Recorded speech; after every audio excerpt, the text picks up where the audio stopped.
The Journal for Teaching and Learning has been with the Faculty of Education here at the University of Windsor for nearly 20 years now. Its scope is broad. Its purpose is to publish articles, opinion pieces, research articles, book reviews that are within the context of teaching and learning in a broad kind of a way. Hi there, and welcome to the Journal for Teaching and Learning's peer review community. As part of the University of Windsor, situated overlooking the Detroit River in Windsor, Ontario, one of the goals of the journal is to offer scholars from around the world an opportunity to contribute to academic discourse, various subject matters, and approaches. But what makes us strong is the participation from other scholars in the form of peer reviewing the submission to ensure the level of academic integrity, quality of authorship, and overall research remains second to none. Before getting started, we want to give you a little bit of an understanding of our journal. The audience for the Journal of Teaching and Learning are educators. They are researchers, they are scholars, they are practitioners. I hope what they get from reading the journal are new ideas, proven research, and suggestions on what they might consider doing in their practice.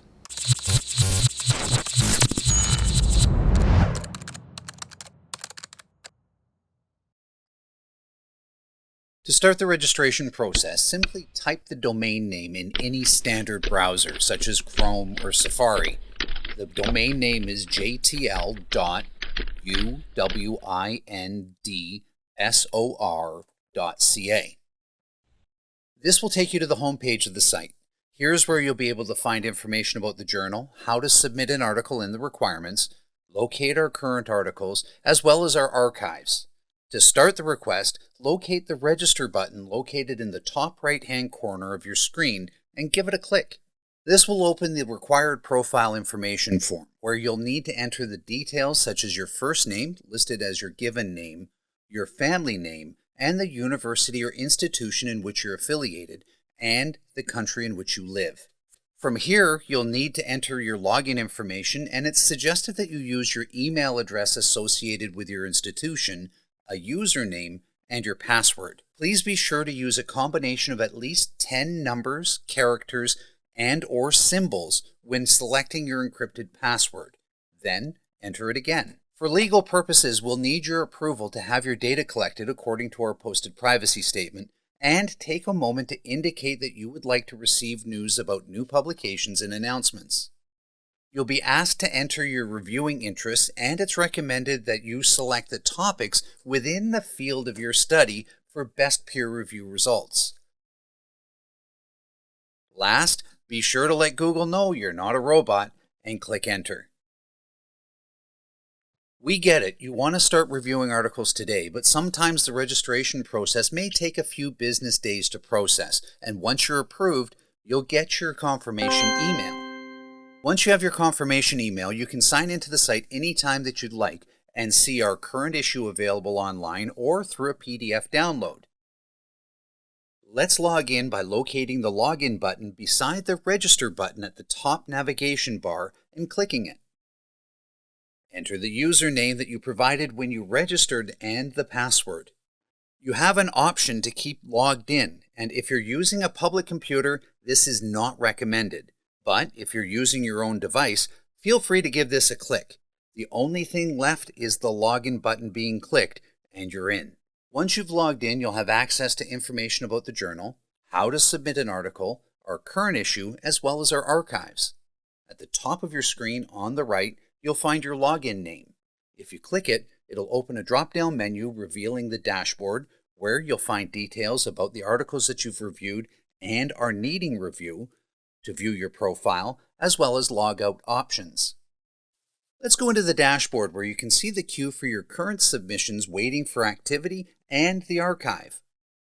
Clicking on the Archive tab will show you a list of all of the articles that you've reviewed thus far. Going back to the queue, you have an option to view more details about the submission, and on clicking the View button, you're able to start the review process. While we appreciate your willingness to help review the submissions, we do ask that you pay close attention to the two due dates.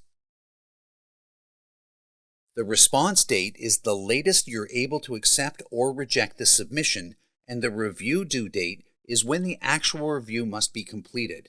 Please remember that there are a lot of pieces to go into a journal such as ours, so we ask that you submit your review by the due date posted.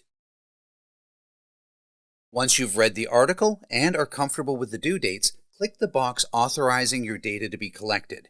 Once you've clicked the button, you'll be able to go to the next screen outlining the guidelines established by the publisher if there are any. Here you can see there are no guidelines listed, so it's safe to click Continue to Step 3 at this point. If you work best downloading the file and marking up the original document, we love that. We feel the more information that can be provided to our authors, the better it is for everyone involved. The only request that we have is to please ensure that your comments are set to anonymized, as this is a blind review. Once you've thoroughly reviewed the article, you'll be asked to answer a few questions that provide the radio button for the answer. For example, in the first section, we ask you to determine the relevance of the article to our readership and the journal itself. We also ask that you provide detailed comments as to why you've determined that the article is rated as either little, some, or significant interest. These comments are provided to the author, so please be sure to explain your determination so the author can understand how to improve their paper. The next area of consideration is the theoretical framework. As the peer reviewer, you'll need to determine whether it was not established, somewhat, or very well established. The framework presented should be clear and evident and well explained to achieve the well-established rating. Again, please be sure that you explain not only your decision, but how it can be made better. As we live in the era of generative AI, being mindful of a person's research methodology and the data sources is extremely important. As a reviewer, we ask that you have a look and see if the research can easily be duplicated based on the explanation and from where the data has come. Please thoroughly review the references section to ensure that the sources listed are verified, accurate, and APA formatted. Once you determine how well the author has presented their data, please take the time to explain your findings as well. You'll also be reviewing the paper for how well the author presented their argument and conclusions. If the paper leaves questions or the conclusions are incorrect or ambiguous, please indicate this. The conclusions are one of the most significant pieces of the research, as it helps determine what the study found and how it was interpreted by the author. Your feedback in this area is significant, as it helps the author better position their findings and conclusions. A paper that's confusing and lacks organization is one we would rather not publish. Please remember that if you find your paper you're reviewing is disorganized, it can still go through revisions and be resubmitted. But this section needs your thorough discussion on what can be done, if anything, to make the submission better. The final few sections are equally as important, as they help us determine how significant the paper is to the field of study.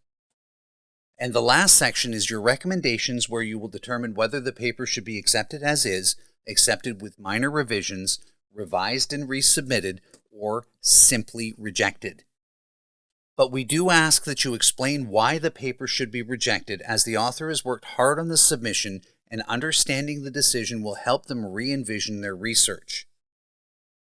Please be sure to upload the marked up paper if you've reviewed it offline, add the discussion if need be, and reselect your submission recommendations. As the last step, click the Submit Review button, and you're finished.